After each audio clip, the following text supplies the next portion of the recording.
What's going on, everybody? It is your boy JD. Hope you're doing well. I'm out here in New York.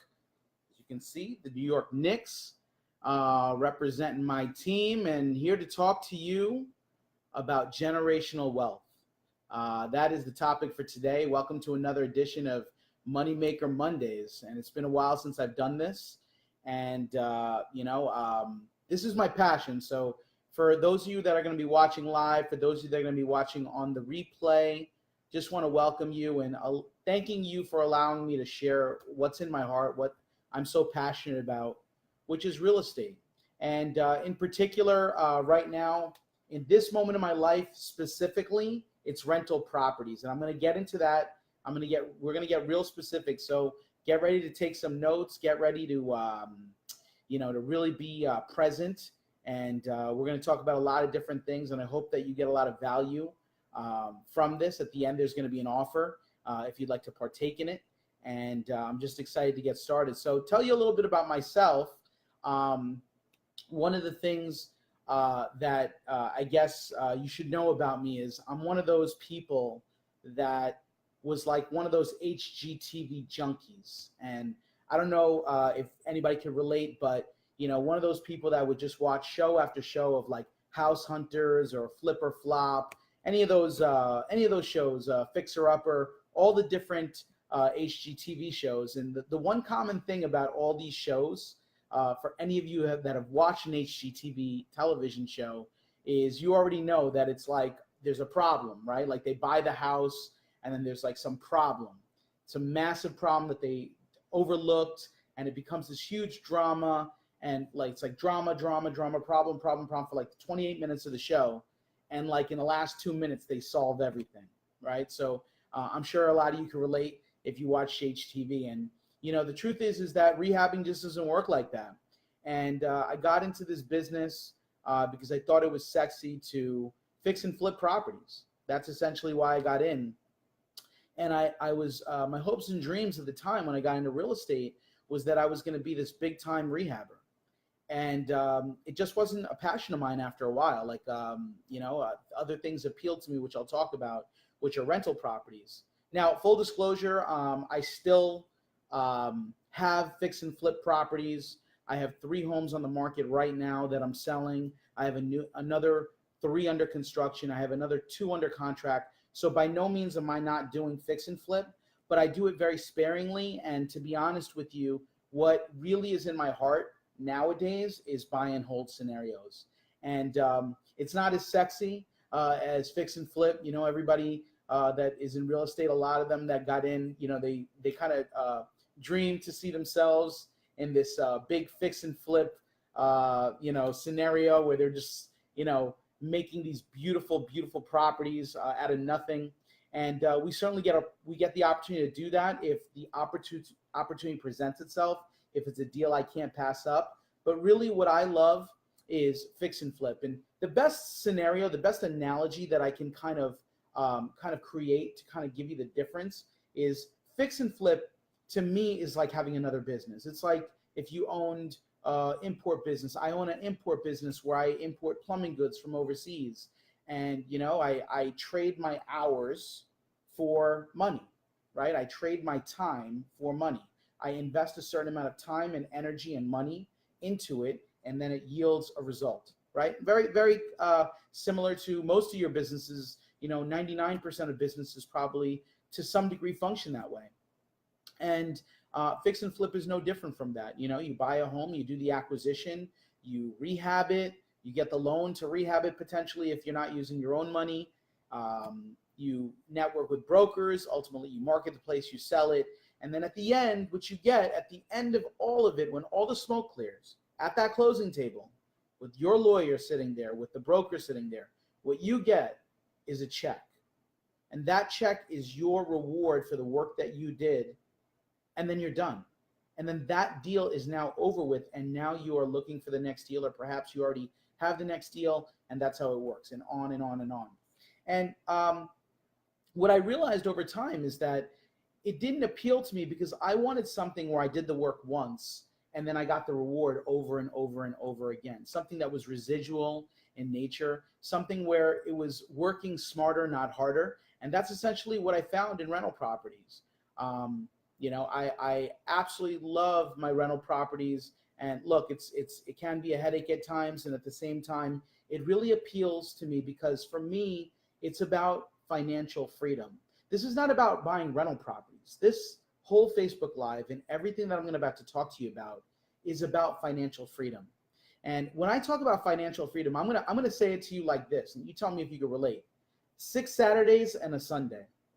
6 Saturdays and a Sunday. That is financial freedom to me. That's what financial freedom means to me, is being able to call the shots of your life, live any way you want to live, wake up when you want to wake up, go to sleep when you want to go to sleep, wake up and live your life with the people that you choose to live it with, and to do the things that you love to do.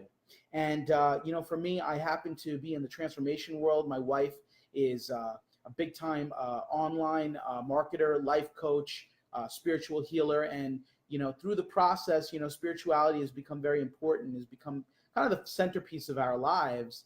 And through the process, we've gotten to know so many amazing people, so many great people that have literally dedicated their lives to being in service to other people. And one of the things, I actually was at church yesterday, and one of the preachers said he was comparing your profession to your purpose. And he said, listen to this. He said, your profession should bow down to your purpose. He said, your profession should bow down to your purpose. And I was like, wow, that really hit me hard. And I started to think to myself that each and every one of us in our own way has a life purpose, has a calling in life. And that purpose that we have inherently is directly correlated, directly impacted by people. So I really believe that each and every one of us is here to serve people. At the end of the day, that's what gives you meaning. That's what gives you fulfillment in life. And what would it be like if you could get this little thing called the bills paid, and you could dedicate your life, your time, your energy, your spirit to doing what it is that you love, which is serving other people, serving humanity, and knowing that the rental properties that you bought in 5 years ago, 10 years ago, 2 years ago, that you had the vision to have the wherewithal to think ahead, and now you're in service full time, doing what you love, doing what you're passionate about, because your rental properties are paying your bills. That's what's possible. That's what this talk is going to be primarily focused on. We're going to go off on a lot of tangents, but that's essentially the essence of what I am here to talk to you about. Personal freedom. This is not about buying rental properties as much as it's about personal freedom. The engine, the vehicle is maybe the rental properties, but the ultimate goal, the end all, the be all, the final prize in this is setting up a system where it is self-generating income on a monthly basis, on and on and on, where you can make money as you sleep. And after you die, you pass this on to your children and create what I call generational wealth. That's what's available to each and every one of us. Now, that bodes a certain question. And the question I think that each and every one of you should be asking, and I see a lot of you on this live right now, so what's up to all of you? Each and every one of you should be asking this question. What's in it for me? Right? That's the question. Whenever I'm on a Facebook Live, whenever I'm reading an article, I'm always in my mind, consciously, subconsciously, I'm always thinking to myself, what is in it for me? Is there a reason to stay on and listen on? And the more burning question I think for you to ask each and every one of yourselves is real estate for me? See, I think that oftentimes people think that real estate is for certain people. Certain people are real estate people, certain people are not real estate people. And, that's something that over a span of time, I've talked to so many people about: doctors, lawyers, professionals, teachers, garbage men, business owners, all kinds of people that have gotten into real estate. And I remember the conversation I had with them before they got in, maybe before they bought their first property, maybe before they had the confidence to think that they could go to a bank and actually secure a line of credit or a mortgage, or go to a hard money lender and actually be able to buy a property and get the rehab money and actually do a fix and flip or do a buy and hold. And everyone has started with the same question: is real estate for me? Is real estate for you? It's just a question. Is real estate for you? And I got to believe for some of you, if you're on right now, what's up, Michael? What's going on, my brother? So if you're thinking to yourself, is real estate for you? Just think to yourself this statement. There will come a time in your life, there will come a time in your life where you will not be able to do what you are doing today. I'm going to say it again. There is a time in your life that will come in the distant future, the near future, but at some point it is inevitable that it will come where you will not be able to perform and do the things that you do today. So if you're a doctor, if you're a heart surgeon, there's going to come a time when your hands are too shaky to actually do those surgeries that you do now. If you are a cab driver, there's going to come a day where you're not going to be able to drive a car. Like real talk, okay? And if we can all wrap our heads around this inevitable idea that our abilities are going to diminish over time and we are going to have to go to a plan B, what is that plan B for you?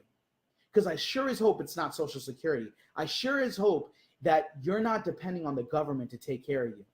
You know, one of the saddest things that I see on a regular basis when I go to the grocery store and I'm out there and I'm buying the groceries and I see some old lady or some old man bagging groceries, and I'm thinking to myself, was this the best way for them to utilize their time at the twilight of their life? This is what they're doing. And the harsh reality, guys, is that most people can't retire, or most people have been sold a lie that they can retire at the age of 65, 67, 68. They keep pushing the retirement age back and back. So I don't even know what politicians are agreeing on anymore these days. But the harsh reality is, if you are depending on the government and Social Security to take care of you when you get old, you are living in a fantasy world. I'm going to repeat myself. If you are waiting for some unicorn, some fairy tale, some angel to come down and save you in your retirement and your financial goals, you are literally living in a fantasy world. All right. And that's why real estate, to answer the question I asked before, is real estate for you? Yes, real estate is for everyone. Real estate is for everyone. And then it brings me to an example that I'd like to give you. Is a portfolio. I was looking with my partner about a month ago, maybe 2 months ago. I was looking in a place called Fayetteville, North Carolina. And Fayetteville, North Carolina is a great place for those of you that are looking for real estate, rental properties. Fayetteville, North Carolina is known because of the military presence over there. You have Fort Bragg, military Army base over there.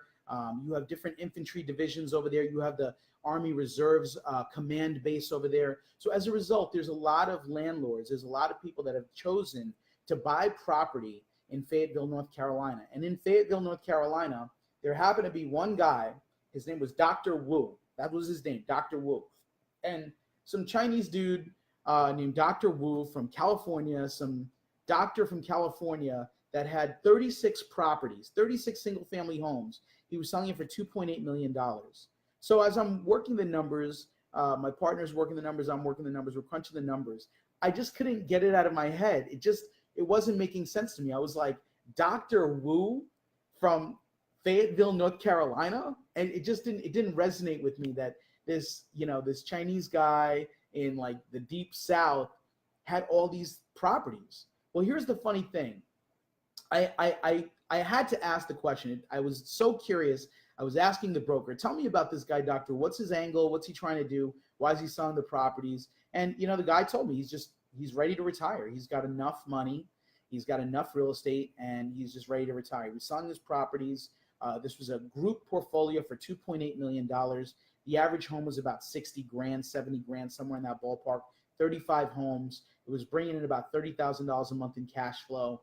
And I was like, I always like to know people's stories. So I said, what's this guy's story? What's his deal? So listen to this. This guy bought in 2006 2 single-family homes for $50,000 each. Okay, so stay with me on this timeline.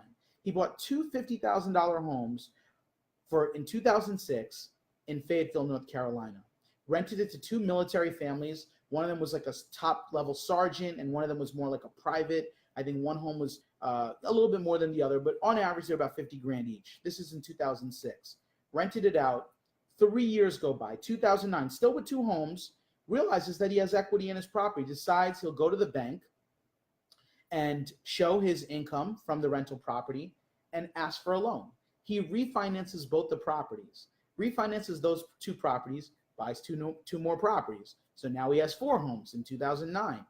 2 years later in 2011, has so much equity in those 4 homes, owns them free and clear, he buys 6 more properties. Now he's up to 10 properties. This is a guy that had 2 properties in 2006. Today, he has 36 properties that he's selling for $2.8 million that he invested in 2006, $50,000 each on 2 homes. Do you see where I'm going with this, folks? This is what's possible with real estate. There is no show in town where you can use the power of leverage, where you can use the banks. You can short the dollar with banks, which I'm going to get into a little bit later. And you can literally grow an empire and retire early. And once you pass, you can give it to your children. And those children, if they don't ruin your legacy, can give it to their children if you've taught them well. And this can be a perpetuating thing that continues to grow and grow and grow. So when I talk about buying rental property, it's far beyond perhaps what you were thinking about when you initially decided to get on this Facebook Live. All right, we're talking about legacy. We're talking about generational wealth.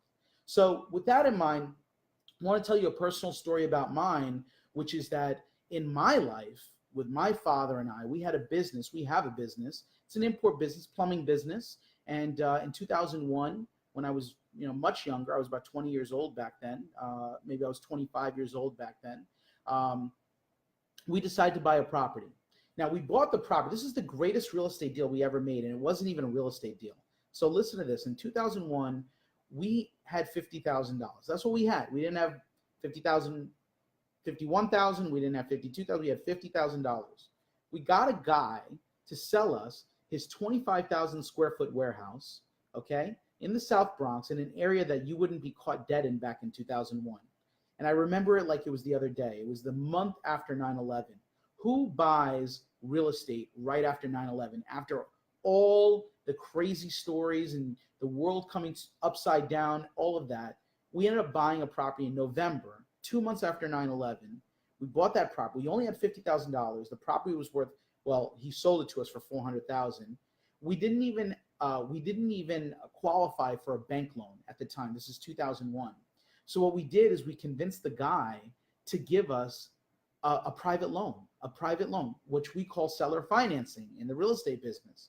So we give this guy $50,000 and we agree to pay him $6,000 a month from our business, which we had, to pay off the mortgage over a course of 5 years. Well, in 2006, that mortgage was paid off. In 2008, that property that we bought for $400,000 and now we own free and clear was worth $1.5 million. We borrowed $1 million to expand our business.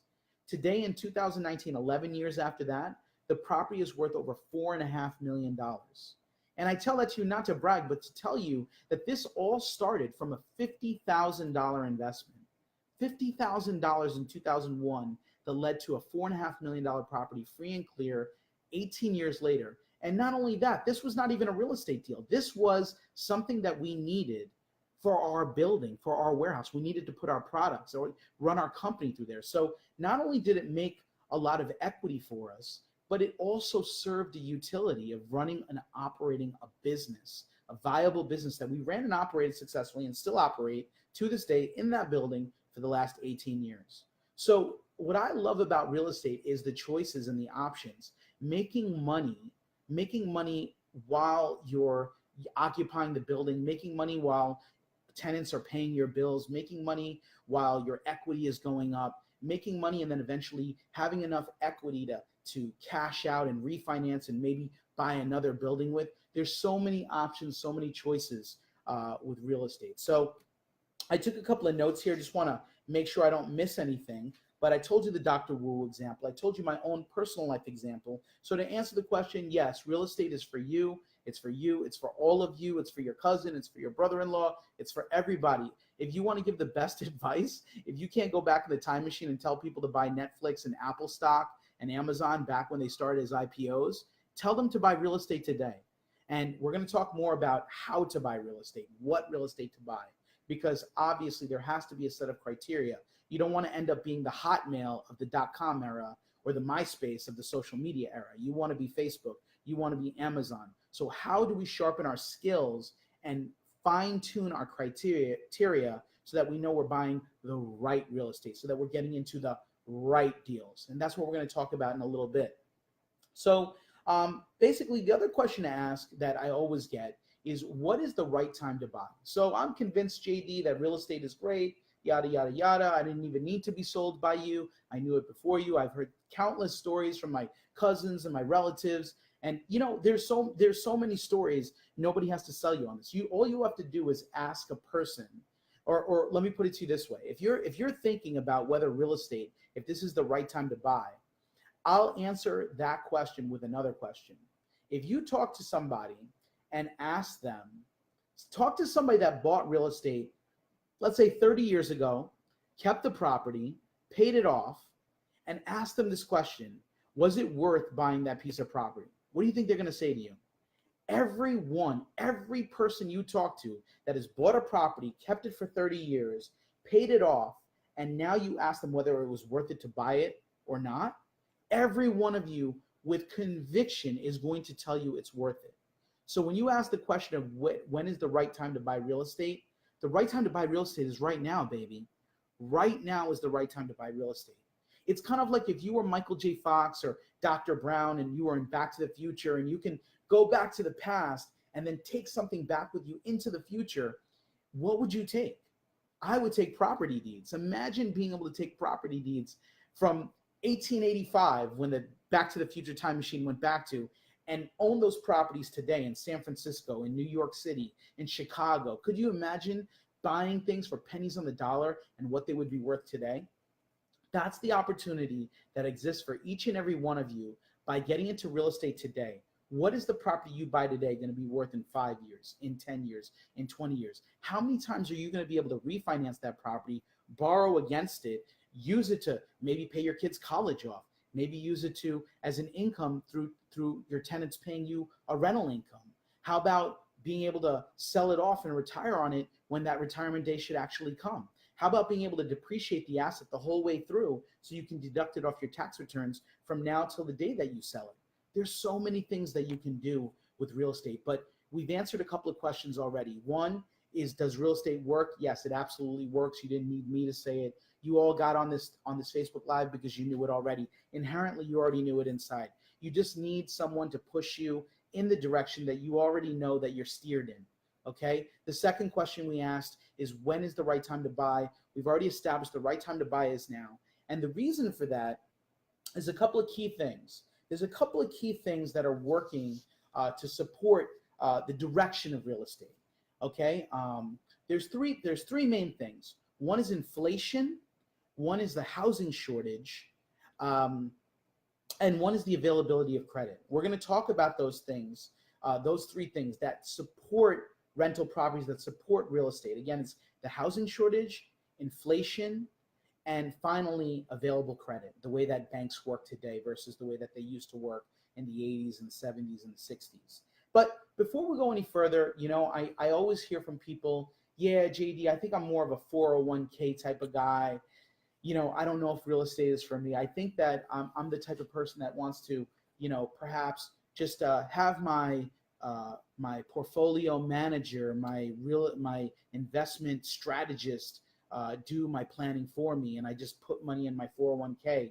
So, I have no problem with that. I think that it's great to invest and diversify and not just have money in real estate, but to also have it in a 401k. And at the same time, just an important point, there was a person, the guy who actually created the 401k system. His name was Ted Brenna. And this person who decades ago created the 401k system literally accepted and said that I've created a monster. That's what he said. He said, I've created a monster. Basically saying that the 401k system that he created was essentially a scam.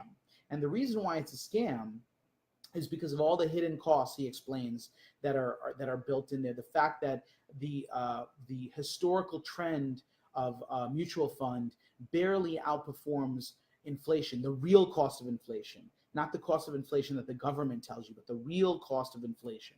So for many reasons, because of these hidden fees that portfolio managers charge, because of the fact that you can't take advantage of the same tax advantages that you could in real estate, I again, call me biased, but I just think that rental properties are the best show in town. So before we go any further into rental properties, I want to just allude to the fact that there's only three ways which you can make money in this world. Okay, I'm going to talk about the three.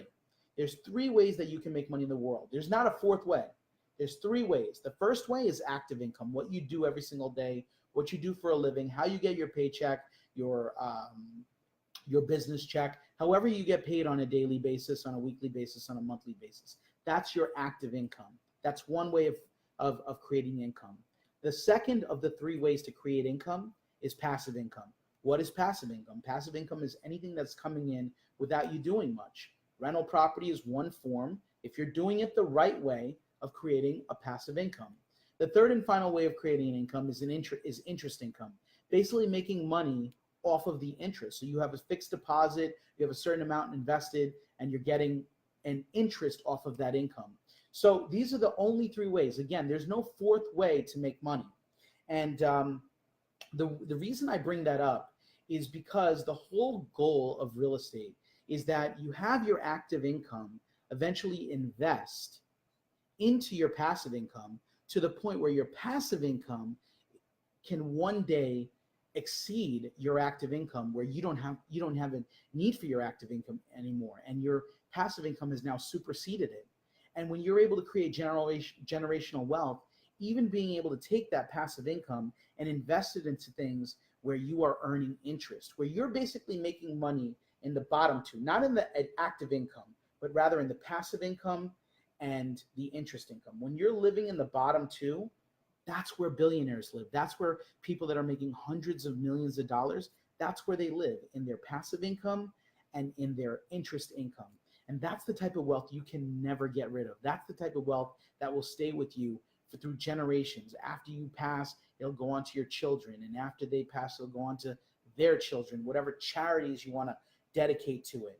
And that's what we're talking about here, is really living in the final two. Having your active income support your passive income, and then having your passive income replace your active income, and ultimately spill over to your interest income, where you're literally living off the interest of money that you've created through your passive income.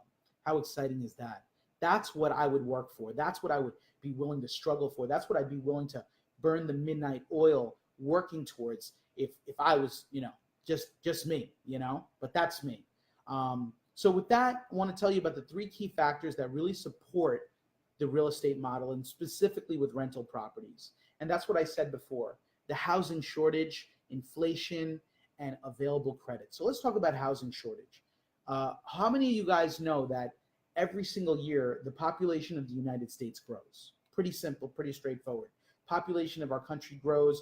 We have over 325 million people living in this country. I read an article in 1976 where I think there was about 100 million people, or maybe even less than that. And they were talking about properties in Los Angeles going for $100,000. And the people were like, can it go any higher? Properties are at $100,000 in Los Angeles. Can it go any higher? How can it go any higher?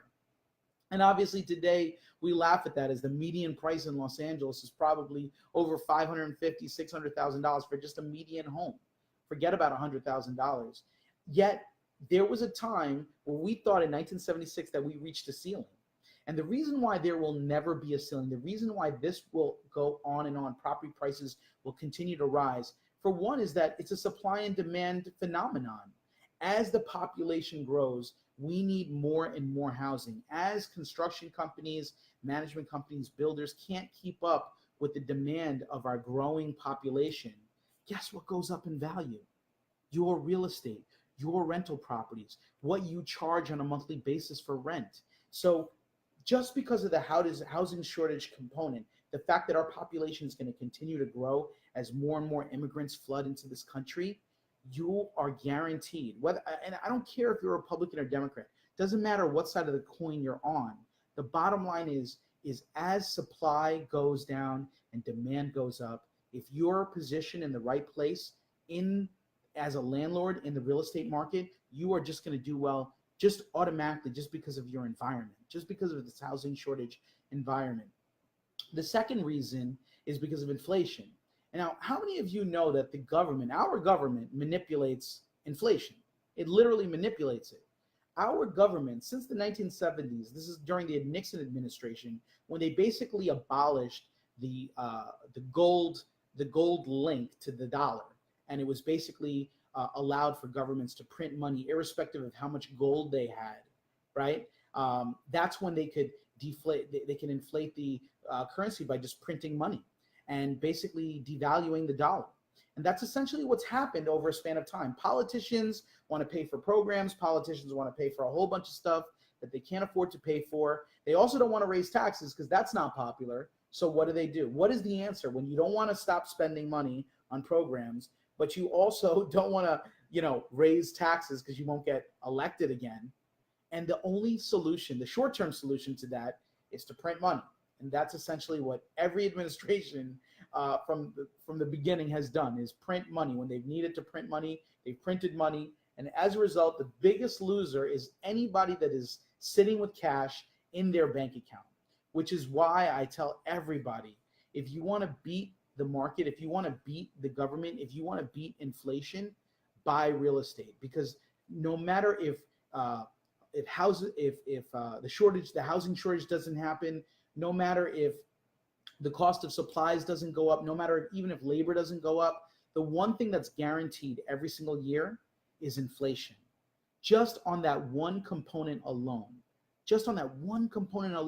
your property will go up in value over a span of time. It's guaranteed, like taxes and death, pretty much guaranteed that your properties are going to go up in value.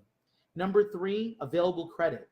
There has never been a time in our nation's history that we haven't had more lenders, more banks lending money. I mean, it was the 1980s when I was a kid that I remember banks, with interest rates, double-digit interest rates. You'd buy a house, and yeah, the house cost $50,000, $100,000. They were cheap homes back then. But you were paying 10% interest, 12% interest, 14% interest. Some of you people on the Facebook Live will remember those days, and I know that you can relate to it. I know my parents' generation can completely relate to it. Today, you could buy a property with under 4% interest rates. I mean, that's phenomenal. Money is so cheap right now that just to be able to get in and put down 20% or less and get into a property and pay less than 4% interest over a span of 30 years, you are basically shorting the dollar. You're basically shorting the dollar. Listen to this deal. I bought a property in 2017. Property was worth $740,000. Property was bought undervalued because that's what I do. I set my criteria, which I'll talk about in a little bit, but I set my criteria. The property was mispriced. Property was worth over $900,000. Today, that property is worth over $1.1 million. My loan on that property is $500,000. They gave me $500,000, a little bit over $500,000, and they charged me on a 30-year mortgage $2,600 a month. That's less than one tenant in that property pays me. So I have essentially taken the bank's money, and over a span of just 1 year, I have been able to have one tenant, just one of my 5 tenants in that property, pay off my entire mortgage, just one. And the other 4 tenants is gravy. Well, I have other expenses, but the point is I'm cash flowing positive. I have equity in the property that I can borrow, refinance and borrow and buy another building with. And the bottom line is that that property could be my retirement one day if I wanted to be. If I fell under hard times and I needed to come up with cash, I could get out of my living situation where I live today, this place that I live today, and I can move into one of my apartments. There's so many options. Okay, so the bottom line is that there's so many choices with real estate, in terms of safety, in terms of options. If things don't go your way, because obviously we all know that life is going to keep lifing, so you don't know what circumstances you're going to face in the future. What about having something that you can lean back on, that you can fall back on? So we've talked a lot about some of the factors. We talked about inflation and really government manipulation on inflation, politicians printing money, guaranteeing that your properties are going to go up in value. We talked about the housing shortage and how as supply goes down and demand goes up, your properties are going to be worth more money. We talked about available credit and how banks are lending now more than ever at ridiculous rates, of 3.5%, 4%, things that your parents couldn't have dreamed of back in the 70s and 80s. So those are kind of some of the key things. I want to also bring up something called the Rule of 72. Some of you know this, some of you don't. It's something that I learned in third grade, and I swear it's like the only thing I remember from grade school. You ask me what I remember from grade school, I'll tell you I remember the day that a substitute teacher came in, didn't know what to teach because he wasn't made aware of what we were learning in our curriculum, and said, "Hey guys, you guys know the Rule of 72?" And of course, I leaned in. I was like, "What is that?" And they said, teacher said, I'll never forget it. He said that if you take an interest rate and you divide it by the number 72, that is the amount of years it'll take for your money to double. So for example, if your property is growing at 8% interest per year, 8% appreciating 8% interest a year, using the Rule of 72, 8% divided by 72, that's 9 years. That's the amount of time it'll take for your property to go up and double. Imagine being able to double your money in 9 short years. 9 years. And that's what the Rule of 72 taught me. Is the basic premise is that the dollar gets weaker and the properties become worth more. Again, the dollar gets weaker and properties become worth more. So where do you want to have your money? In your bank account, in your 401k, or in the best show in town, rental property, the only show in town that's going to give you positive cash flow from day one that you buy the property, and as well as giving you appreciation over a long span of time where you can double the value of your property over the course of a decade. Tell me the program, tell me the show that's giving you that. Tell me the business model that can guarantee returns like that.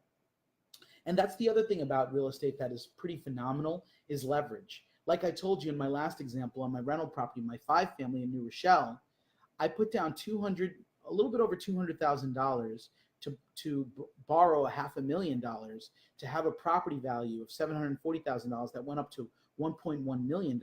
So now I have $500,000 to $600,000 in equity. I could sell that property and get that money. And guess what I invested? Did I invest $740,000 to buy that property? The answer is no, I didn't. I invested a third of that.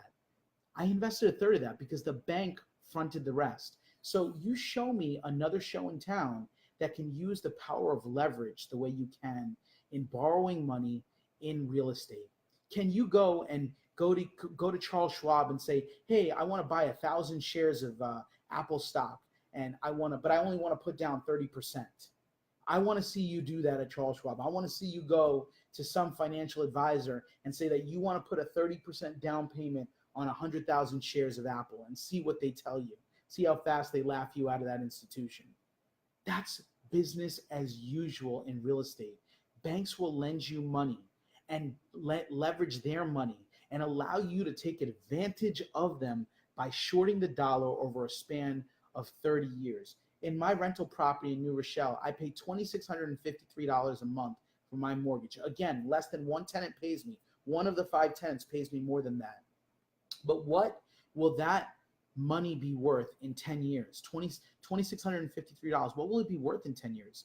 A lot less. If you've been listening to what I've been talking about, inflation, a lot less than it's worth today, folks. So if you believe that money is going to continue to go down and down in value, and your rental income is going to continue to go up and up in value because you're going to continue to raise the rent incrementally as inflation goes up, as the cost of the gallon of milk goes up, guess what else goes up? My apartment rentals, baby. My three bedroom apartments go up in value. My 2-bedroom apartments, my 1-bedrooms, everything goes up. So as you're raising the rent on an incremental basis, your debt is going down. And that mortgage payment that looked to be so much, $2,653, in 10 years looks like it's $1,300 because the value of money has gone down by so much. So leverage is another reason why it's so important to get into rental properties. Before we get into the criterias and talk, another thing I want to cover is property management. I want to cover that at the end, but I want to talk to people about changing your perspective. See, I think that people have a perspective, and that's where the fear comes from. Handling tenants is a fear of people. I'm sure how many of you can agree that handling tenants is a fear of yours? Getting that call at midnight, at 1 o'clock in the morning, that the boiler's not working or the water's not on or something, and it's all your fault and we blame you, and People have these preconceived notions about tenants. But I think about tenants like this. Tenants are your best friend. Tenants are your best friend. Think about it. Tenants are the ones that pay all your bills, your mortgage, your real estate taxes, your insurance. Tenants are the ones that partner up with you without even knowing it. Partner up with you on creating generational wealth as your property starts to double over a span of decades, 10 years, 6 years, 9 years, however you want to use the rule of 72, depending on the area of the country that you're in. That property is going to double in value one day, and your tenants are going to help pay the bills from now until that property doubles. How does that sound? Tenants not only paying your bills now, but after you die, new tenants are going to take over, and they're going to pay the bills for your children and your children's children. This is about being the guy on the mantelpiece. This is about being the guy over the fireplace where your great-great-grandchildren 80 years from now are looking up at you and saying, there's our great-grandfather JD, who had the wherewithal, who had the vision to buy rental properties so that our generation and the generation before us and the generation before them could live easy, could live and actually pursue the passions that they have instead of just working for the man, instead of just working a job just to work, just working to work. That is what is possible. But you got to change your perspective. You got to change the way you look at the tenant-landlord relationship. That could be the one thing that's separating you from generational wealth. So that's another thing I want to cover, is just changing your perspective on tenants. Like I said, it's about being the man on the mantelpiece. This is not about buying real estate. This is about creating a legacy. 80 years from now, long after you've died, your family members and your great-great-grandchildren are going to honor you for the choices that you made in 2019, in 2020, in 2021. Imagine buying properties in year 1 that you could refinance in year 8, buying properties in year 2 that you could refinance in year 9. This is what's possible.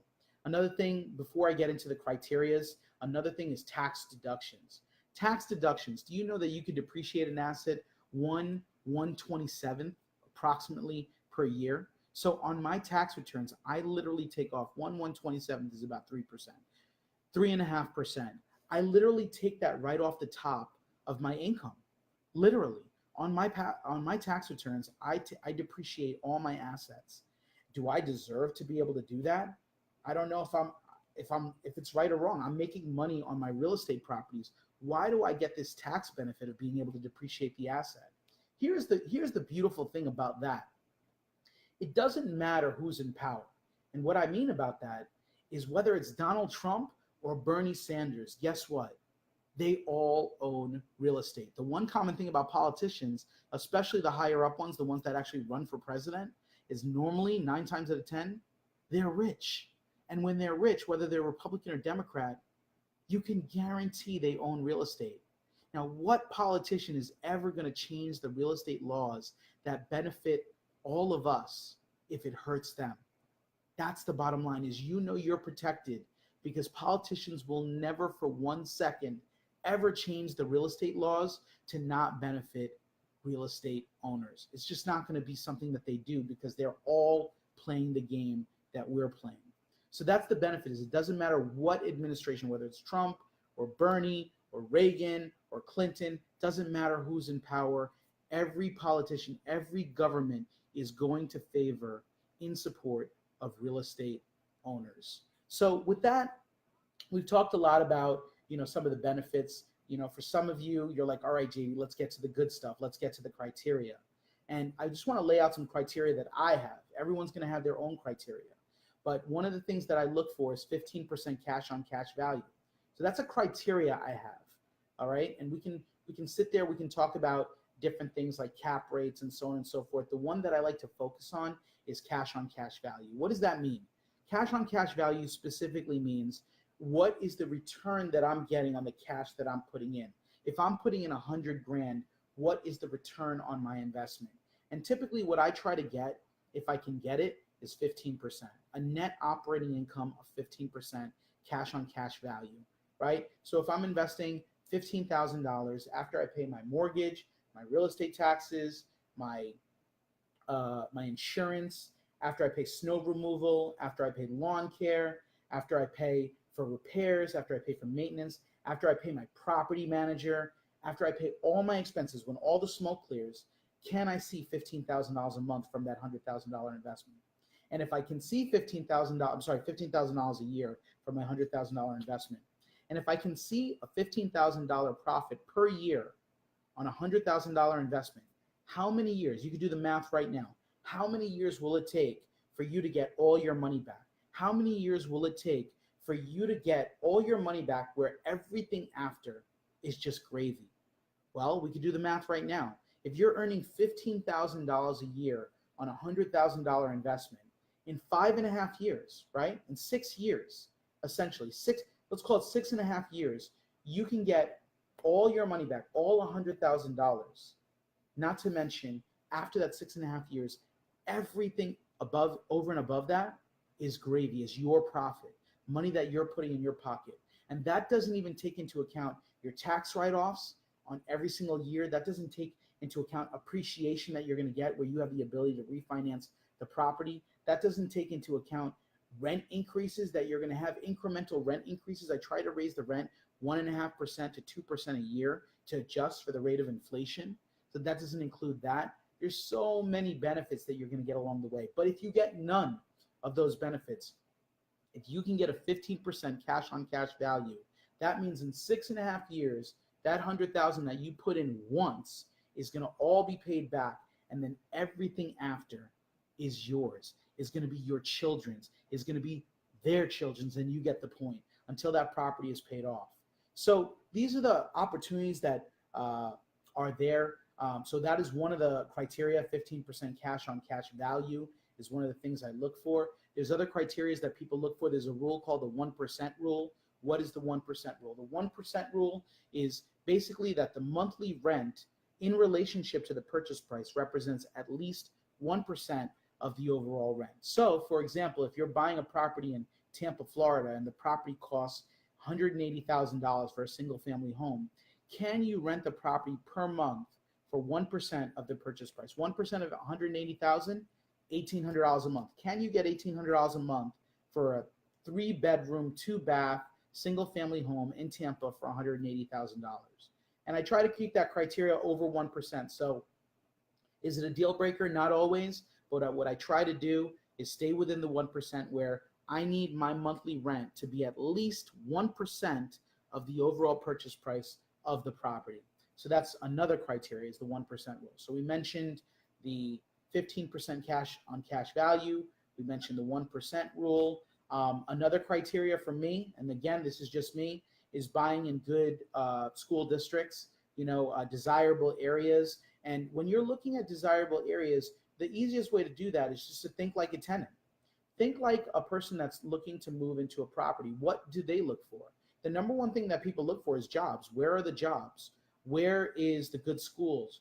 Where is the good commuting, where they have adequate train systems that are close by, where people could commute easily to work? Where is the shopping? Where is the major highways? So just what I would say is think like a tenant, and obviously consult your brokers. And when I say consult your brokers, I'm not just talking about any brokers, because you can all agree with me that there's brokers that are just trying to push property on you. And that's not the brokers that I'm talking about. Brokers that I'm talking about are investor-friendly brokers. And I want you to take a moment to really think about this. When you are buying property, when you are looking at property, your reach, the amount of reach that you have is as good as the people that you have looking for property for you, AKA your investor-friendly brokers. So all of these criteria that I'm talking about, 15% cash on cash value, 1%, the rule of 1%, think like a tenant, the good school districts, the jobs, the commuting, all of that is going to be found not by you, but by your investor-friendly broker. Once you give them your criterias, you tell them, these are my 9 criterias. If I can check every box on these 9 criterias, I will buy the home. But you have to make sure that you only show me properties that fit those 9 criterias. Once you streamline it like that, number one, you save time. You don't have brokers wasting your time. The worst thing is going through the MLS and just sifting through all these different properties that don't meet your criteria. So let these people do the legwork for you. That's why they get paid the commission. The other thing that's really important in terms of criteria is your property management. And this is one of the last things I'm going to end with. I have two more things to cover. But property management, to be honest with you, is one of the things that's most ignored and can and will make or break your deal. I'm going to repeat it again. The person that manages your property, the team that manages your property, will make or break your deal. You can have a great, great business and ruin it with the wrong person. I'd rather be in a bad business with good people than a good business with bad people. All right? Your property manager is your holy grail. So these are one of the things that you want to do if you're not going to self-manage your property. And I don't recommend that you self-manage your own property. I think that if you want to scale, if you want to grow your rental business, you've got to be able to outsource one of the least expensive things, which is property management. And I've come up with 10 questions. I have them right here. 10 questions that you should ask to a property manager. This is to interview a property manager that could potentially be the person that ultimately manages your property, that manages your tenants, that basically takes care of everything. So these are some of the things to ask. How do you collect rent? Different people have different systems in place to collect rent. Some people do direct deposit. Some people collect the money in person. If you want to collect cash, some people will collect cash for you and bring it straight to you. How do you collect money? Is it checks that you pick up from the tenant? Is the tenant responsible for bringing it to the management office? So how do you collect rent? How many properties do you manage? When you ask a property manager how many properties they manage, that aids to the wherewithal they have. Do they have the wherewithal, the capacity to manage multiple properties? So by the size, the sheer size of how many properties they're managing, that will lend itself to tell you a little bit about how big they are, what their capacity is essentially, right? What their bandwidth is. Another question is, what is your monthly property management fee? Bottom line, property management fee should be somewhere from 5% to 10%. And depending on how tricky, how intrinsic, how difficult it is for that property manager to do his job is going to depend on what that rate is. But that rate is somewhere between 5 and 10%. How are maintenance request calls handled? This is a huge one. Huge one. Tenants are going to call and make maintenance requests, even on a brand new house, even on a house that doesn't need a lot of repairs. Inevitably, there is going to be something that your tenants find that you are not going to get the calls for because you're going to be smart enough to hire a property manager, but they are going to get the calls for. But what is their system to manage those calls? The last thing you want is an angry tenant that feels like they're being ignored. You know why people get sued in this business? Because there's a perception from the tenant that the landlord doesn't care. The landlord doesn't care. And when a tenant feels like a landlord doesn't care, psychologically, it backs them up and it makes them take action in very ugly and nasty ways. So that's a major question. How are maintenance request calls handled? How do you handle eviction? Look, in my property, they get a call on the 30th of the month saying the rent is due. From the 1st to the 5th, they know the rent is due. They get an email. And then on the 10th of the month, if they don't pay their rent, on the 11th, they get an eviction notice. It's nothing personal, but that's how letters need to be sent out. People need to know that you're serious, that you're a professional, and that you are treating them with respect, and you just merely want that same respect in kind. So again, asking your property manager, how do you handle evictions? How quickly does it happen? How quickly do you get legal letters out? Evictions. What type of turnover do you have on properties? This is another make or break. There's a company called Memphis Invest that I was talking to. The property manager said that on average, they're able to keep tenants in their properties for 4 years and 8 months, which is a phenomenal rate because typically in my spreadsheets, when I'm calculating vacancy rates, I'm calculating somewhere between 5 and 10%. So when your property manager can guarantee you tenants are going to stay in that property for 4.5 years at a shot before they have to actually move them out, renovate the apartment, fix up the apartment, and then lose rent and then get you another tenant.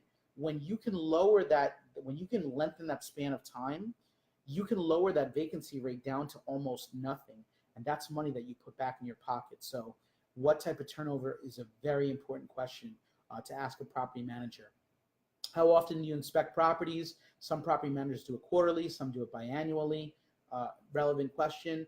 Another one is, what other costs do you have other than property management fees? Some property management fees charge for advertising. Some property management companies charge for inspections. So find out, outside of the 7% that we're agreeing on, what else is a cost that is also in there that I should expect over the course of a year, over the course of a half a year. Question number 9, do you train tenants on small issues? This is big. Not every issue needs somebody to come down to. If the battery is not working in their smoke alarm, a tenant can fix that. If it's a matter of fixing a light bulb, if it's a matter of doing something, if the pilot light is out, if it's something simple like that, can the property manager walk your tenant through and actually resolve it on the phone where they don't have to come? Those people, the property managers that can work efficiently, are ultimately going to be working efficiently in your property. And final question, when do you use a skilled handyman versus a licensed plumber or electrician? Why is that important? For property managers, it's so easy to just call a plumber or an electrician to just go solve a problem. Someone's having a leaky sink, something like that, let's call the plumber. But not every job needs a licensed professional that costs $150 an hour to come take a visit. Some of these things could be $15 an hour handymen that are just skilled labor that can come down, repair a clogged sink, repair a leak if there's a leak in the ceiling, repatch some sheetrock. You don't need a licensed plumber or a master plumber to come down there. So that's a very, very relevant question. It's one of the key questions that I ask is, when do you use skilled handymen versus when do you use licensed plumbers and electricians? So don't go with the property manager that just presses the easy button, is just charging up your bill on a monthly basis unnecessarily when it can be done for less. So that's basically my talk for today. I've talked for about an hour. I just want to finally finish with what's next, because there's always a what's next in life. So for you guys, what is next? What do you do with all this information that you've gotten today on rental properties? What do you do? Well, a couple of suggestions.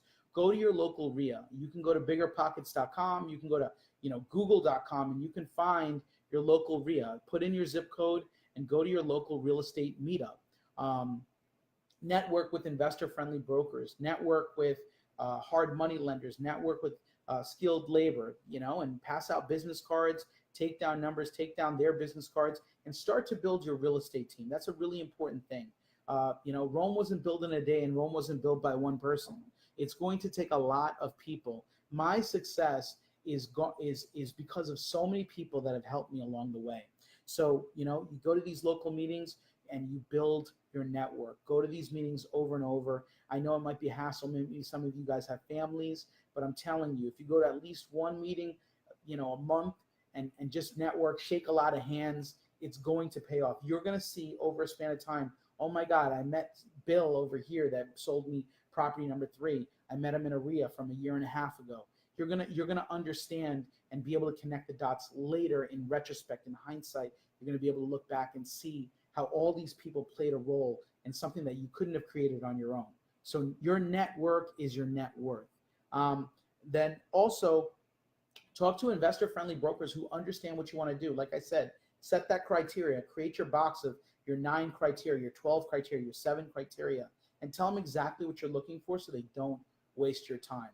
All right, so that's a couple of things. And, finally, just want to leave you with one last thing, which is that I want to give you an opportunity to join. For Michelle and I, we have a team that we've created, and, it's a very substantial team with a lot of intelligent people, but more than just intelligent people, people with a very high integrity, people that are service oriented, brokers, business owners, partners, rehabbers, plumbers, electricians, handymen, so many people, lenders that we've created essentially a team. And, we can't do this alone. And I can think back to so many times where there were so many people that helped me, so many people that aided in my growth in the real estate. And, one thing that I find from networking with real estate people, I don't know what it is about real estate people, but there's always like this soft heart that they have for anybody that's new. So whether you go to a local RIA or you want to do a deal with me or my team, what I love is that real estate people that have a little bit of experience, that have been in the game for a while, are so generous, so grateful with new people. And it was so instrumental to my growth to have people that had walked the path walk it with me. So if you want to join, if you want to do a deal with Michelle and I and our team, please private messenger me and we can talk about it. We can talk about how to get involved. The best way to get involved is to do it. All right. So with that, I just want to end and tell you I love you guys. The greatest days of your life lay ahead. And, you know, I hope that I can work with you. I hope that you keep signing on to other moneymakers inside and I can keep giving you some value and you can go out in the world and really create those legends and those fortunes, not only for you, not only for your children, but your children's children's children and your greatest charities and all of the things that you want to do with your life purpose by freeing up your time, by having a passive income replace your full-time income. The greatest days of your life lay ahead. As always, I love you, and I'll see you at the top.